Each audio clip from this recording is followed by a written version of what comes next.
Olá, sejam todos bem-vindos e bem-vindas a mais um vídeo do meu canal. Eu sou o Christian. Vamos continuar hoje o estudo da obra Muito Além do Horizonte, de Jean Vauelan. Essa daqui é a parte 4 do vídeo e a gente vai estudar o capítulo 4, que é o fim do sonho romano. Antes da gente estudar os recadinhos da paróquia, os recadinhos de todo o vídeo. No meu canal tem playlist organizado por autor. Então, se você quiser acompanhar tanto essa obra inteira como outras obras deste autor, de Jean Vauelan, e de outros autores, vai no meu canal, tem a playlist organizado por autor, tá bom? A leitura da obra é essencial. Assistir o vídeo não invalida, tá? A leitura, recomendo. Se você quiser saber mais por que esse aviso, tá? Vai lá na primeira parte do livro, que lá no iniciozinho, na parte 1, eu vou explicar com mais detalhes por que esse aviso, tá bom? E o último recadinho é, por favor, se você puder, se você quiser, curta, compartilhe esse vídeo, deixe um comentário, que assim o algoritmo identifica que é um vídeo relevante e passa para mais pessoas. Então vamos lá, gente. Fim do sonho romano. Capítulo 3 a gente viu aquela conclave, uma espécie de um conclave, uma reunião lá com muitos espíritos, né, para ver a questão da encarnação deles pós passagem de Jesus aqui pelo plano físico e o que ia ser feito no futuro. Agora a gente vai começar a ver a queda do Império Romano, né? Na época, definiu que cada subgrupo ia focar ao adestramento espiritual de si próprio, dividindo a encarnação em 3 campos de ação. Okay? Na Terra, os planos foram avançar com os valores culturais, através do helenismo, né? Direito e a política romana. Agora o foco das famílias relatadas no livro serão no Ocidente, né? Então você vê, depois aqui da encarnação de Jesus, o que foi definido? Ó, nós vamos dividir em 3 campos de ação, né? Então, vamos botar, tu vê que a gente já não tem o avanço tecnológico, a gente continua sem o avanço tecnológico, continuar com os valores filosóficos através do helenismo, né, toda a questão filosófica, toda a questão cultural, o direito, então para a gente já começar a semear ainda mais essa questão do direito. Por quê? Porque vai ter essa visão do que o que é direito, propriedade de posse, por exemplo, para tu entender o que é de cada um, entende? Que a gente sabe que tem uma importância essa questão do direito à posse, a questão dos direitos das pessoas, então tem as leis, como é que aplica a lei, para também já estimular essa questão de, peraí, mas tem uma lei, significa que nós temos que, todos nós estamos na sociedade, então a gente está todo mundo integrado, então a gente não é um mundo bárbaro, cada um por si, né? E a questão da política para justamente ter também essa visão maior, né, de sociedade, peraí, poxa, né, então foi isso, né? Kardec reencarnou na época da decadência do Império Romano pelos godos, o ano 493. Neste momento foi definido dividir o tempo pela encarnação de Jesus, antes e depois de Cristo. Foi criado a Páscoa, a Igreja Católica ganha a independência do Estado e aumenta o seu poder. Né? Então você vê, antes ainda o imperador lá romano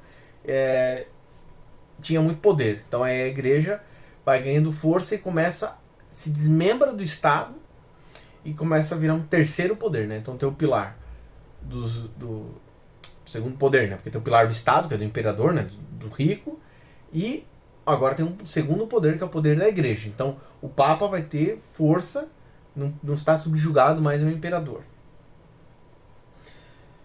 Espíritos encarnavam para quitar dívidas e pagavam, né? Mas contraíam novas, o que fazem ficarem presos na roda de Sansara. Isso daqui Jean Vauelan vai explicar nesse momento, e a gente sabe que isso acontece até hoje, né? Então o espírito ele encarna, eu tenho que encarnar para pagar uma dívida que eu tenho com tal espírito, por isso ela vai vir como a minha mãe. Aí beleza, para conseguir resolver. Só que nesse processo de eu quitar essa dívida com ela, eu vou lá e faço dívida com o outro, Entende? Isso já estava acontecendo isso daqui nesse momento. As pessoas pagavam suas dívidas, kármicas, né? Mas contraíam novas. Aí iam ficar presos na roda de Sansara. Aí vem esse conceito. Ah, porque a roda de Sansara ninguém escapa. Não, claro que escapa. É só tu trabalhar para se reformar intimamente, trabalhar para colocar no teu coração e nas tuas ações a política do Cristo, e trabalhando para o bem, trabalhando para o progresso, trabalhando para a evolução. E aí, naturalmente, você vai começar a fazer mais dharma, mais créditos, e aí tu vai pagando as dívidas. Agora, enquanto ficar nesse mundo egóico, egocêntrico, orgulhoso, vaidoso, aí vai quitar dívida com um, já faz dívida com outro, né? Mesmo assim, lentamente, muitos membros foram se libertando de maiores consequências com a lei kármica. Ramatiz, que já estava livre do karma, a gente já viu isso no capítulo passado, né? Buscava trabalhar na sua evolução para, no futuro, num futuro projeto, unir Oriente e Ocidente. E aí viria a fazer isso no século XX. Kardec, que aí depois da última encarnação tinha pouquíssimo karma, tinha pequenos problemas no campo consciencial. Buscava evoluir para se preparar para o futuro. É que aqui já vai dizer que esse futuro, trazer o espiritismo para nós no século XVIII. Rochester encarnava e pagava débitos, mas criava mais débitos. No século VI d.C., a maioria dos membros das famílias estavam na situação vibratória de Kardec e Rochester. Alguns poucos estavam muito complicados. Então, ó, tu vê 6 séculos depois da encarnação de Jesus, aqueles 4.000 membros das famílias espaciais que se comprometeram a trabalhar para ajudar a espiritualidade maior, tu vê, a grande maioria estava no nível vibratório de Kardec e Rochester, ou tinham quitado coisas e fez mais débitos ainda, que era o caso de Rochester, ou já tinha quitado bastante coisa, mas ainda tinha um pontinho ou outro para resolver, né? Que era o caso de Kardec. Tem poucos, daqueles 4.000, não é de toda a humanidade, infelizmente, né? Mas poucos estavam muito complicados. Né? Depois de 400 anos de evolução intelectual e filosófica, nada mais era feito em função do ser humano. Isso levou a uma estagnação. E a gente sabe disso até hoje, né? Até hoje, 2026. É muito bizarro. Porque, por exemplo, a saúde ela tem que trabalhar para o ser humano. E não, ela não trabalha para o ser humano, ela trabalha para o dinheiro. Entende? Então, as pessoas. A indústria farmacêutica precisa das pessoas doentes. Fala assim, não, a indústria farmacêutica tinha que ter lucro zero. Por quê? Porque tinha que ninguém tá doente. Não, mas existe toda uma cadeia que lucra com isso. A gente tinha que ter todos a melhor educação possível, uma educação de qualidade focada para um novo mundo. Não essa educação que forma pessoas para ser mão de obra de trabalho. Entende? Que ainda ensina coisas absurdas. Entende? Coisas assim que a gente ainda está com emenda de grade curricular de 50 anos atrás, 100 anos atrás. Será que o mundo não mudou nesses últimos 50 anos? Não, não mudou. Continua a mesma emenda escolar. Tem. Pô, mas será que não dá pra gente ensinar mais? Será que tem coisa que a gente tem que repensar e jogar fora? Não, não precisa. Por quê? Porque é uma lógica ainda de formar mão de obra operária que não pensa, que não raciocina. Tanto que tem todo esse movimento para atacar as áreas humanas. Né? Então tira a filosofia da escola para quê? Porque não precisa pensar. Entende? É fazer o vestibular, aprender para passar no vestibular. Entende? Mas não pensa, não raciocina, não reflete. Entende? Tá errado, cara. Então você vê aqui, ó, depois de 400 anos, estagnou-se a humanidade. Então a humanidade não dava um passo a mais, ficava naquilo lá. Entende? E você fala, gente do céu. Aí uma família, quando eu tô falando famílias aqui, só para pontuar, né? Você já sabe, né? Mas é uma família espiritual, né? Como tantas famílias que foram exiladas por rebelião ou por não aceitarem mesmo a política do Cristo em diversos planetas, essas famílias espirituais, aqui, espaciais que vieram aqui para a Terra, né? Lá no livro Karma e Compromisso a gente vai ver algumas e tal, ao longo do livro, o Jean Valjean vai explicando, vai falando para nós a família tal 7, por exemplo, né? E várias outras famílias e tal, né? Então, aqui, por isso que aqui famílias, aqui ele não está entrando no mérito de quem é específico. Uma dessas famílias pediu para muitos dos seus membros encarnarem no Oriente Médio. Maomé estava preparando sua vinda com a missão de unificar as tribos árabes e ajudar os núcleos do povo judeu. Assim acabaria com os conflitos entre eles. Jamais foi a intenção da espiritualidade trazer mais uma religião. A gente vai ver isso a primeira vez, depois a gente vai ver isso depois de novo no Espiritismo, né? Mas aqui a gente tá vendo de novo. Então você vê, Maomé que veio aqui para justamente conseguir unir os povos árabes, acabar com essas brigas, tudo. Eu realmente não tenho muito conhecimento, é uma falta minha de conhecimento, preciso me aprofundar mais para entender o conhecimento, né, que Maomé trouxe com o Islã, não conheço, mas pode ser que eu fale uma grande besteira agora, né? Mas a gente vê até hoje brigas religiosas muito pesadas dos judeus e os islâmicos, né? E a gente fala, pá, ainda não conseguiu ver, o cara veio fazer essa missão de unir os povos, e os povos não aceitaram essa união, né? Mas pode ser que eu esteja falando uma besteira, pode ser que seja outra questão, né? Pode ser que a questão, às vezes, de brigas religiosas no Oriente Médio seja outra coisa, tá? Mas que ainda tem brigas no Oriente Médio por religião, ainda é um monte, né? Vide Palestina e Israel, né?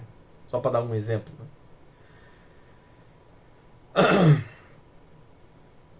E aí você vê, jamais foi a intenção da espiritualidade trazer religião. Então era para vir o Avatar, que era Maomé, para unir o povo e todo mundo, beleza, show de bola, entendemos. Aí não, aí vem essa humanidade primitiva, não, temos que criar uma religião. Aí vai lá e faz a religião. Ah, agora tenho minha caixinha. Ah, então eu sou islâmico. Ah, eu sou católico. Ah, não, tu é diferente. Então não aceito você, você é meu inimigo. Aí...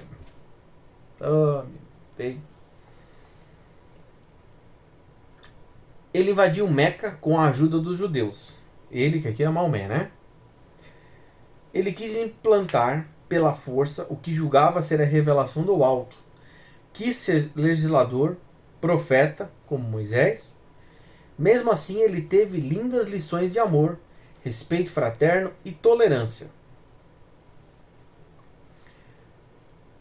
Né? Novamente, um só homem com fé e convicção inabalável modificou o destino de milhões de pessoas. Entende? Aí aqui vai nos explicar, tá vendo? Então a gente pensa, mas por que às vezes vai invadir por questão de violência? Porque aquela humanidade às vezes não aprende de outro jeito, não dá pra ele entrar pacífico, por exemplo. Entende? Então é aquela situação, vai se trazer o nível evolutivo da luz com as ferramentas que se tem, né?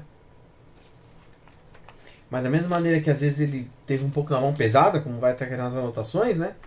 Que ele quis implementar as coisas pela força e está errado, a gente sabe quanto que está errado isso, mas naquele momento, para aquela humanidade, não se tinha alternativa. Já veio profetas, ensinar no amor, na paz, não aprenderam, teve que vir um pouco mais duro, mas que não seja esse o caminho, a gente sabe, né? Mas você vê, ele foi um legislador, então buscando equalizar o mundo mais, né? Legislando de uma maneira correta. Ele também foi o profeta, da mesma maneira que o Moisés, né?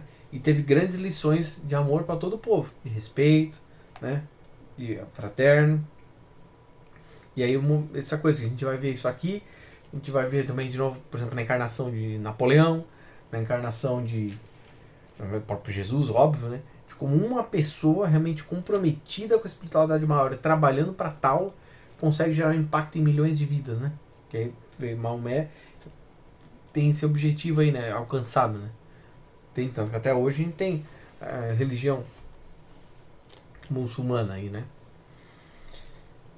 O intercâmbio entre as famílias se dá, pois não se tem na mesma família espíritos afins e no mesmo nível, para fazer tal missão, isso até hoje, e livres de amarras kármicas. Olha que bizarro.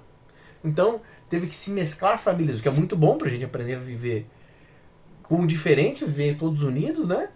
Mas você vê, não tinha dentro da mesma família espíritos que tivessem união, que tivessem o mesmo nível vibratório, o mesmo nível kármico, né? Que doido. E aí eu vejo isso até com bons olhos, porque é uma maneira da gente estar sendo empurrado a aprender a conviver coletivo, né? Se ficasse todo mundo e tal família no mesmo nível kármico, no mesmo nível evolutivo, não ia ter essa miscigenação, né? Esse convívio social. E como é que a gente vai? Aqui, obviamente, no nível espiritual, né? Mas como é que a gente vai aprender a conviver com os nossos irmãos espaciais? Se a gente ficar fechado nas nossas bolhas, né?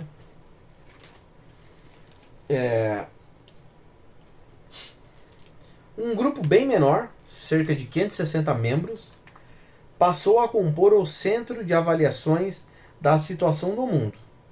Entre eles, Judas, João Evangelista, Kardec, Voltaire, Napoleão, Ramatiz, etc.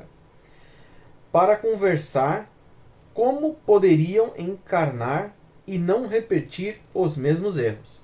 Olha aqui que interessante. Bem, então já fizeram esse grupo aqui para definir como é que a gente encarna para a gente não cometer os mesmos erros. Olha que bacana, como esses 560 membros já estão caminhando para o sentido certo, né? Que é esse olhar para dentro de nós, como Jesus nos ensinou. O reino de Deus está em nós, dentro de nós. Então, esse olhar para dentro de nós, como é que eu melhoro para eu não cometer esse erro? Né? Em vez de ficar olhando para fora, olhar para dentro de mim. Né? Aí, Brutus fala, né? Que aí aqui tem uma observação. Brutus vai ser no futuro a reencarnação de John Kennedy. Né? Então ele vai falar, né, nessa reunião aqui, como o espírito do porte dele pode conseguir êxito na encarnação. Né? Então, pô, como é que eu, cara, já tive várias encarnações, eu encarno, pô, me preparo, quero mandar bem, mas na hora que eu encarno, pof, faço cagada. Entende? Eu não tô naquele nível evolutivo, uau, elevadíssimo. Entende? Então, como é que eu, nesse meu nível evolutivo, consigo encarnar e ter êxito, não fazer cagada? A mentora Helena ensina. Vamos prestar atenção que a Helena ensina para responder essa questão de Brutus. Que nós temos que lutar contra os impulsos e automatismos. Não ceder ao status quo. Isso treina nosso psiquismo a evoluir e não cair. E aí João Evangelista vai complementar o ensinamento. E ele vai falar que ensinar o bem ao próximo é fácil. Difícil é exercer em nós mesmos. E é aí o maior problema e ponto de ataque que temos de ter. Então olha que interessante. E faz total sentido, né, gente? Já falei isso na parte anterior e reitero esse conhecimento. Que é muito importante entender esse conhecimento. Que nós temos que melhorar a nós mesmos. Como ele vai falar, não adianta a gente ficar olhando para o mundo externo. Não adianta a gente ficar olhando para fora. Como ele vai falar, é muito fácil querer mudar o outro. Nossa, moleza. Nosso ego ele até está treinado a olhar o defeito do outro, a olhar para o próximo. Mas a gente tem esse treinamento para olhar para nós, que é o mais importante. Porque a gente não vai mudar o mundo se a gente não mudar nós mesmos. E se a gente conseguir, nossa, eu vim aqui, encarnei e mudei a vida de 1000 pessoas. Maravilhoso, essas 1000 pessoas vão seguir o caminho delas. Só que se você não melhorou, você vai continuar preso aqui no mundo desse tipo aqui. Ah, mas eu ajudei 1000 pessoas. Legal, mas você se melhorou? Porque senão você não tem frequência para habitar lá. Entende? Então, olha que legal. E o treinamento, e o que a Helena vai falar, né? Achei bem interessante isso para a questão do treinamento, né? Tu vê, você vai treinando e é muito importante isso. Enfrentar o status quo, né? Então a gente viu. Por que teve que ser José? Porque o outro homem não iria aceitar que Maria teve um filho que o anjo falou. Ele ia dizer, não, você me traiu.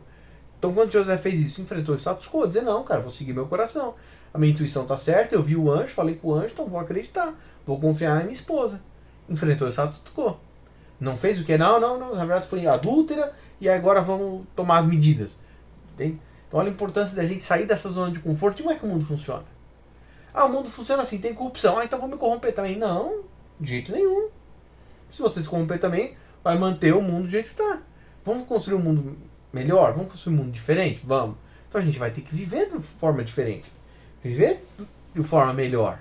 Né? Capítulo 5.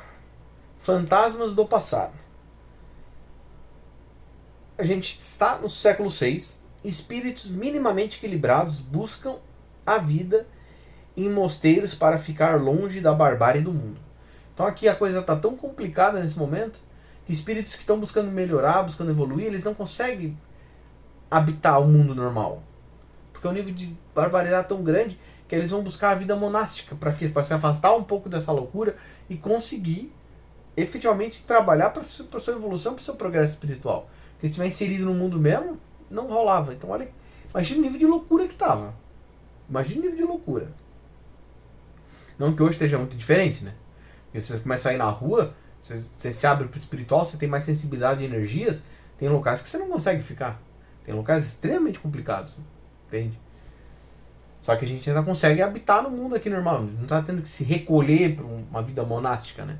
Então imagine como é que não estava nessa época. No final do século VI, diversas equipes encarnam para ajudar Carlos Magno a mudar este panorama. Rochester encarna junto. Falha de tal modo que fica quase inviável planejar uma missão futura.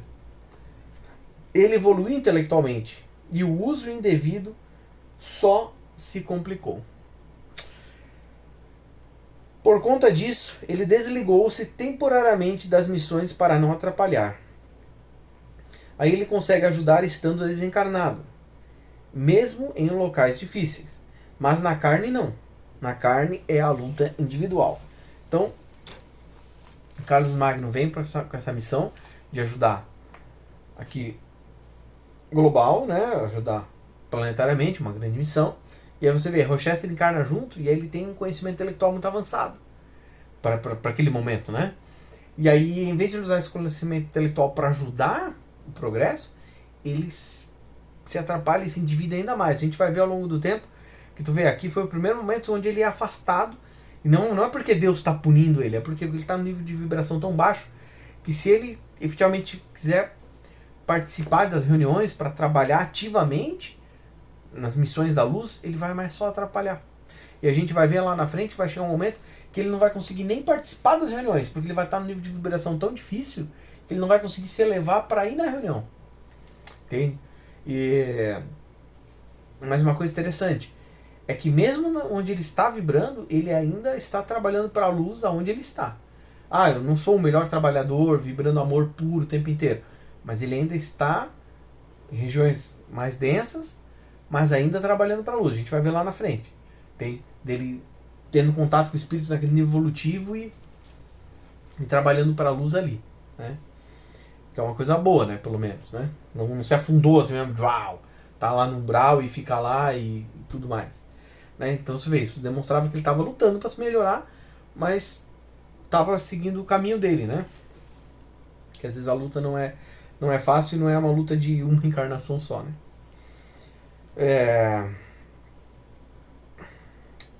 E aqui o final, né? Tu vê, na carne a luta é individual. Tem? E a gente sabe disso, né? E é importante a gente melhorar nós mesmos, né? Por volta do século XI, Kardec reencarna na Arábia e depois vai para a China. Bagdá era evoluída. Entende? Então você vê aí que a gente tem uma encarnação de Kardec, né? A espiritualidade não entrou no detalhe, por quê? Mas tu vê, e aí ele vai para Bagdá e depois ele vai para a China, né? E aí tu vê, ele encarna lá em Bagdá, na Arábia, né? Porque era uma cidade muito evoluída na época, né? Então tu vê, mais uma encarnação para ele trabalhando para ir se melhorando, né? Ramatiz reencarna na Indochina, que é o atual Camboja, né? E sua missão era evoluir o conhecimento budista, parecido com o que o Espiritismo fez com o Evangelho. Entende? Então olha que legal.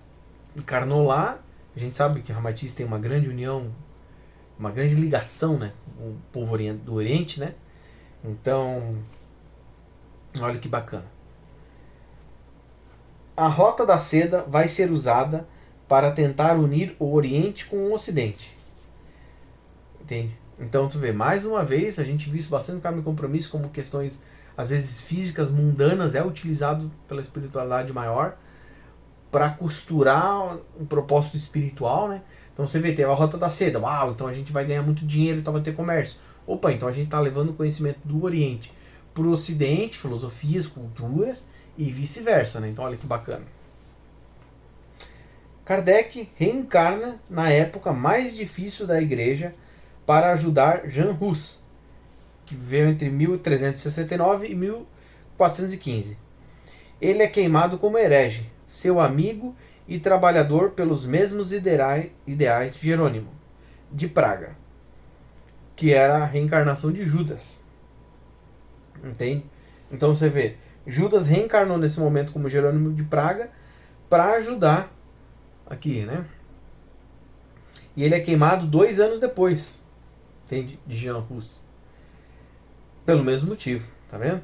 Assim, eles agora estão livres de questões morais, pois expurgaram tudo.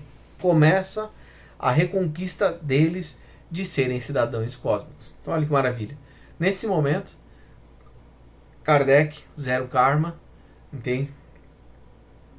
E aí, acho que Judas também, né? Porque isso dá no plural. Ou seja, Jean Hus, aí não sei. Mas olha que maravilha, olha a evolução acontecendo, né? O século XVIII é anunciado aos coordenadores que é chegado o momento dos preparos para uma nova fase planetária, a chegada em espírito de Jesus e outros de alta evolução. Então tu vê aqui, agora nós já pulamos para o século XVIII. O que aconteceu aí no meio do caminho? Aí a gente vai ver isso lá, por exemplo, no Carmo e Compromisso, com mais detalhes, no Revelação Cósmica, no Caminhos Espirituais, na trilogia da Revelação Cósmica, né? Que agora a gente já vamos lá para o século XVIII. Por quê? Porque nesse vídeo aqui não, mas no próximo vídeo a gente vai começar a ver o preparo da codificação para a chegada do Espiritismo. E por quê? Porque você vê, ó, nessa época, século XVIII, a espiritualidade já falando, ó, é a chegada de Jesus, a segunda chegada dele vai vir, né? Com espíritos de alta evolução, né? Que são os nossos irmãos espaciais, né? E aí, aqui tem uma observação aqui que é só avulsa, mas eu achei interessante, que aí vem a reencarnação de Lutero, né? Que eu não vou entrar no mérito aqui, a gente já viu em outras obras, porque a encarnação dele e tal. E aqui nesse livro vai ter a informação de que Lutero é a reencarnação de Paulo de Tarso. Então você vê que maravilha? Teve a vida dele como Paulo de Tarso, agora reencarna como Lutero. Então você vê, ó, 2 encarnações importantes fazendo um grande trabalho já para o cristianismo, né? Para Jesus, né? É feita uma nova reunião para definir 3 frentes de trabalho para ajudar na evolução planetária. É definida a necessidade de trazer conhecimentos do Espiritismo e um dos presentes teria esta missão. Então Kardec, nesse ponto, ele não sabe que é ele que vai ser escolhido para isso. Ele tá, beleza, vamos trazer Espiritismo, show, que bacana. Ele tá lá acompanhando, tudo de boa. Jesus aparece na reunião e convida Kardec a fazer tal missão. Ele não se sente preparado, mas o mestre acredita nele e aceita a missão. Não vou me debruçar muito aqui, tá? A gente vai ver isso mais lá na frente, porque Kardec ele não aceita, fala, não, mas eu não estou preparado para uma missão dessa tamanha importância, entende? Então é uma questão de humildade e uma questão às vezes de não conseguir enxergar quanto que ele tinha evoluído, né, todas essas encarnações, tanto que a gente viu ali mais cedo que ele já não tinha mais questões kármicas.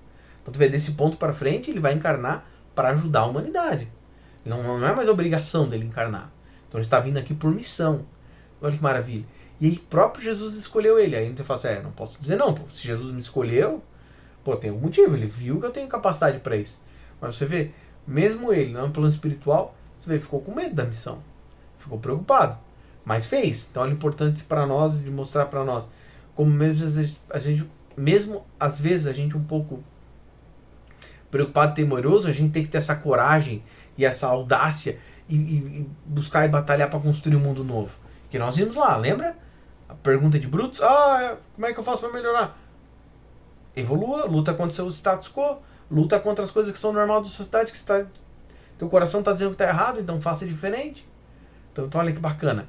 Kardec ficou com muito medo disso, não ia aceitar, mas Jesus pedindo, não vai dizer não para Jesus, imagina? Né? Você não vai nem conseguir, né? Imagina, porque o nível de amor, de carinho, você fala, não, peraí, se ele me escolheu, porque ele sabe que eu estou preparado, ele não vai dar uma missão que eu não vou conseguir fazer, entende? Mas você vê, ele ficou temeroso, mas foi, e fez muito bem.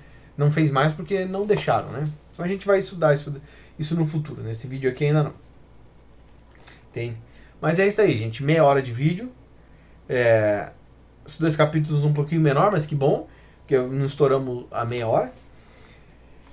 E a partir de agora a gente vai ver, vamos se debruçar bastante no conhecimento do Espiritismo, né, o que vai vir antes, um pouco depois, e vamos começar a ver também no futuro, não vou lembrar agora capítulo específico, mas nós vamos ver a questão do Oriente.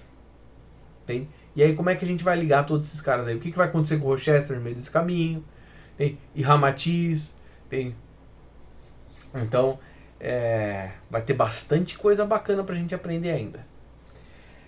Mas é isso aí, gente. Fiquem todos com Deus e até o próximo vídeo.